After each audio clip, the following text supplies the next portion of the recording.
तुम्ही उल्लेख केला. सीजीआय जे त्यांनी एक वक्तव्य केलं होते, काही तरुण बेरोजगार आहेत, सोडासारखे आहेत. त्यानंतर खरं तर ही मोहीम सुरू झाली आणि मोठा प्रतिसाद मिळतोय सोशल मीडियावर. आज तुम्ही एक आंदोलक म्हणून कसं बघताय सगळं? हे बघा, सीजीआयनी थोडंसं जबाबदारीनं वागायला हवं होतं. चीफ जस्टिस ऑफ इंडिया म्हणजे सीजीआय जर असं बोलत असतील आणि तरुणांची संख्या किती मोठी आहे, त्याच्या हातामध्ये फोन आहे, अँड्रॉइड फोन आहे, सोशल मीडियाचा जमाना आहे, डिजिटल जमाना आहे. या जमान्यामध्ये काय क्रांती होऊ शकते हे आता सीजीआयला नव्हे, सीजीआय तर सोडा, पण महाराष्ट्राचे मुख्यमंत्री, देशाचे पंतप्रधान, राज्यकर्ते, सगळे आमदार, खासदार, मंत्री, विरोधी पक्षनेते, पक्ष चालवणारी मंडळी, या सगळ्या लोकांना कळून चुकेल की तुमचं जे चाललंय ते बरं चाललेलं नाही. विरोधकाची भूमिका बरोबर नीट पार पाडत नाही आणि सत्ताधारी इथल्या लोकशाहीला मानत नाहीत. प्रत्येक गोष्टी टेंडरिंगमध्ये, कमिशनमध्ये, इरेग्युलर सगळ्या गोष्टी पायदळी तोडल्या जात आहेत.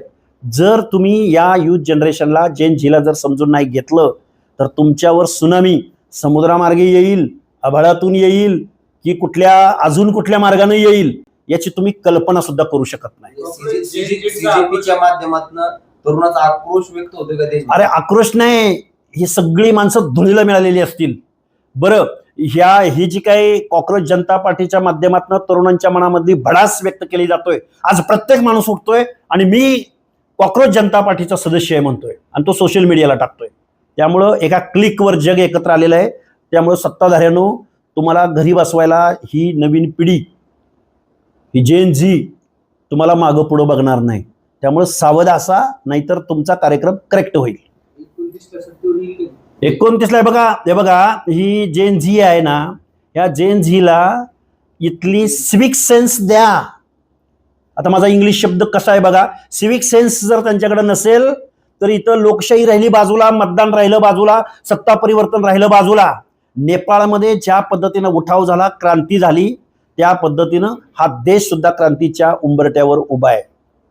ह्या तरुण जनरेशनला समजून घ्या, त्यांना लोकशाही मूल्य समजावून सांगा. पण ही लोकशाही मूल्य समजावून सांगत असताना तुम्ही लोकशाहीप्रमाणे वागा.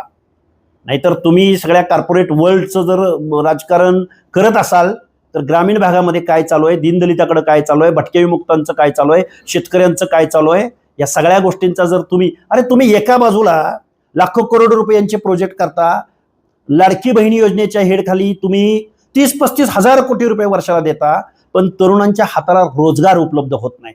तुम्ही नोकरी देऊ शकत नाही, तुम्ही महागाईचा भत्ता देऊ शकत नाही. ही जी काही आत्ता हातामध्ये मोबाईल घेऊन बसलेली डिजिटल मीडिया ज्याच्या हातात आहे, त्या लोकांना जर असं तुम्ही बेरोजगार ठेवलं ना, हा विषय फक्त त्या सीजीआय पुरता नाही, हा विषय फक्त बेरोजगारी पुरता नाही, तर हा सिविक सेन्स जर या पिढीला नाही मिळाला तर क्रांती अटळ आहे. हा देश क्रांतीच्या उंबरट्यावर उभा आहे.